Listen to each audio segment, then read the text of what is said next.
Monsieur le Président, chers amis, nous sommes très heureux de vous voir et je veux tout d'abord, au début de notre entretien, vous remercier de votre décision de participer à la manifestation commémorant le 80e anniversaire de la Grande Guerre patriotique.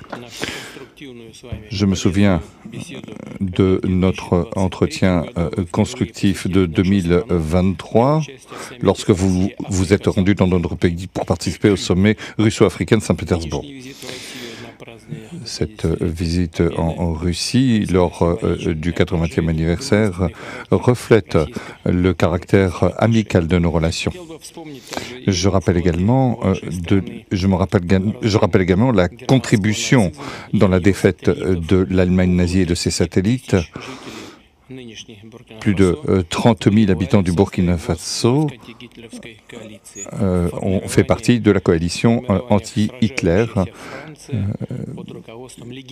qui se sont battus aux côtés de la France auprès de Charles de Gaulle, du légendaire Charles de Gaulle. Aujourd'hui, ce qui nous unit, c'est la lutte contre l'extrémisme et le terrorisme. Il s'agit de restaurer l'ordre constitutionnel face à des groupes radicaux dans certaines régions du Burkina Faso.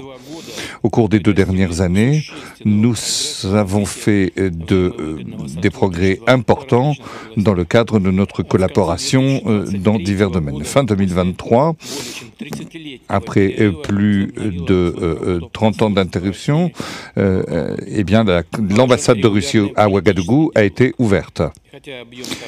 J'aimerais dire que nos échanges sont encore modestes, mais ils augmentent et c'est une tendance encourageante que nous souhaitons voir se poursuivre. Il s'agit de travailler au renforcement de nos relations économiques et d'échanges commerciaux. Je mentionnerai ce qui a été fait en octobre 2024 au cours des journées économiques du Burkina Faso en Russie. Une délégation a été accueillie avec le Premier ministre. Nous avons créé une commission intergouvernementale et à la fin de l'année dernière, nous avons créé aussi un groupe de travail. Nous allons continuer à aider votre pays dans la préparation et la formation de nouveaux cadres en 2024 et 2025. Le quota des bourses russes pour les citoyens du Burkina Faso va être multiplié par 2. 27 étudiants seront accueillis, 27 étudiants supplémentaires sur le compte du budget fédéral. S'agissant des relations culturelles, à Ouagadougou, nous avons ouvert en 2024 la maison russe où est enseigné le russe. Nous avons aussi un potentiel de coopération en matière de santé. Le 24 et le 25 avril, Madame Popov s'est rendue à Ouagadougou. Elle s'occupe des conditions et de développement de laboratoires scientifiques à Ouagadougou. Nous souhaitons poursuivre ces efforts. L'année dernière, nous avons livré 25 tonnes de blé et nous souhaitons livrer d'autres denrées alimentaires. Nous enregistrons également une coordination de nos efforts sur la scène internationale avec le Burkina Faso. Nous avons également tenu des consultations avec les pays de la Confédération des pays du Sahel, comme en témoigne l'événement qui s'est déroulé en avril de cette année à Moscou. Je vous remercie de votre attention. Merci beaucoup.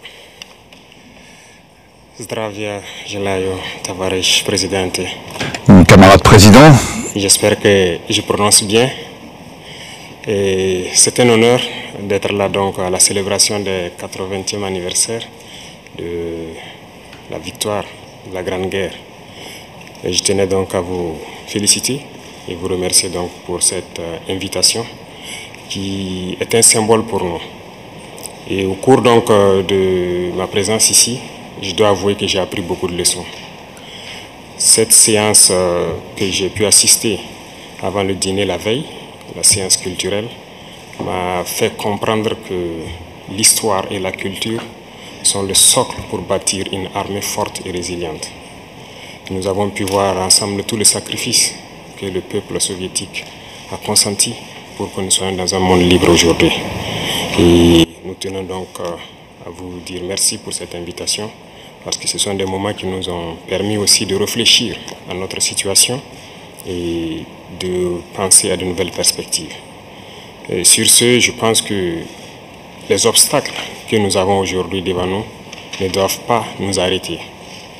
Et les obstacles sont une bonne chose en quelque sorte que nous devons surmonter. La preuve, je pense qu'avec toutes les sanctions contre la Russie depuis un certain temps, la Russie arrive à développer un mécanisme interne qui lui place donc au devant de la scène internationale.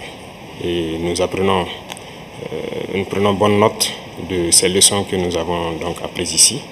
Et même au niveau de la parade, je tiens à dire que j'ai été émerveillé de voir l'enchaînement donc des engins qui ont défilé devant nous, notamment depuis le char mythique T-34 qui a gagné donc lors de la Grande Guerre jusqu'aujourd'hui au char moderne. Combien donc l'armée russe s'est modernisée, combien la technologie donc a participé à renforcer cette armée. Et dans ce cadre, nous souhaitons que la coopération que nous avons puisse se renforcer de façon exponentielle. Je vous remercie déjà pour tout ce qui est fait pour nous, notamment ces bourses d'études qui sont octroyées au Burkina et qui vont s'accroître. Et ce matin, j'ai visité donc l'université de chimie et je disais que le volet sur lequel nous allons axer après la défense et la sécurité, c'est le volet de l'éducation. C'est ce volet qui nous intéresse le plus, notamment les sciences. Il faut que la Russie puisse nous aider à former notre jeunesse, notamment dans le domaine des sciences, pour que nous puissions développer chez nous la machinerie, en gros. Que ce soit la machinerie qui va avec l'armée ou la machinerie qui va avec l'industrie. Parce que c'est à ce seul prix que nous pourrons nous développer au sein de l'Afrique.